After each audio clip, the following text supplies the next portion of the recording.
एक दिन उमरू अय्यार एक मसरूफ सहराई बाजार में खड़ा था। वहां मुसाफिर एक अजीब खबर के बारे में बात कर रहे थे। वो कह रहे थे कि आसमान में बादलों के दरमियान एक अड़ता हुआ जजीरा जाहिर हुआ है। कहा जाता था कि इस जजीरे के बीच एक ऐसा खजाना है जो जिसके पास हो वो आसमान की ताकत हासिल कर सकता है। ये सुनकर उमरू अय्यार के चेहरे पर मुस्कुराहट आ गई। अगर खजाना आसमान में है तो अमरू अय्यार भी वहां पहुंच जाएगा। ये कहकर उसने अपना जादुई जंबील कुंधे पर डाला और पहाड़ों की तरफ सफर शुरू कर दिया। वो लंबे सहराई रास्तों से गुजरता हुआ आखिरकार एक ऊंची पहाड़ी के दामन तक पहुंच गया। चढ़ाई मुश्किल थी, लेकिन उमरू अय्यार हिम्मत के साथ ऊपर चढ़ता गया। कुछ देर बाद वो पहाड़ की सबसे ऊंची चोटी पर पहुंच गया। जैसे ही उसने आसमान की तरफ देखा, उसकी आंखें हैरत से फैल गईं। बादलों के दरमियान वाकई एक बहुत बड़ा उड़ता हुआ जजीरा तैर रहा था। जजीरे के बीच एक सुनहरी रोशनी चमक रही थी। वही खजाना था जिसकी सब बात कर रहे थे। उमरू अय्यार ने फौरन अपने जंबील से एक जादुई रस्सी निकाली। उसने रस्सी को आसमान की तरफ जोर से फेंका।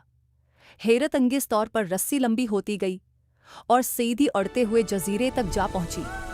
उमरू अय्यार मुस्कुराते हुए रस्सी पर चढ़ने लगा। बादल उसके अर्द गिर्द तैर रहे थे और आसमान की ठंडी हवा चल रही थी। आखिरकार वो उड़ते हुए जजीरे पर पहुंच गया। जजीरे पर कदीम खंडर और अजीब दरख्त थे। हर तरफ एक प्रासरार खामोशी थी। लेकिन जैसे ही वो चंद कदम आगे बढ़ा, अचानक जमीन जोर से हिलने लगी।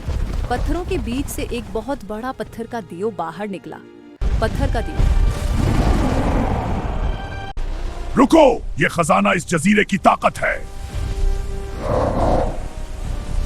जो भी उसे लेने आएगा उसे पहले मुझे हराना होगा। मैं लड़ने नहीं आया, मैं तो सिर्फ देखने आया हूं। उसी लम्हे उमरू अय्यार ने अपना जंबील खोला और उसके अंदर हाथ डाला। चंद लम्हों बाद उसने एक छोटा सा जादुई पनिक निकाला। उसने वो पनिक हवा में छोड़ दिया।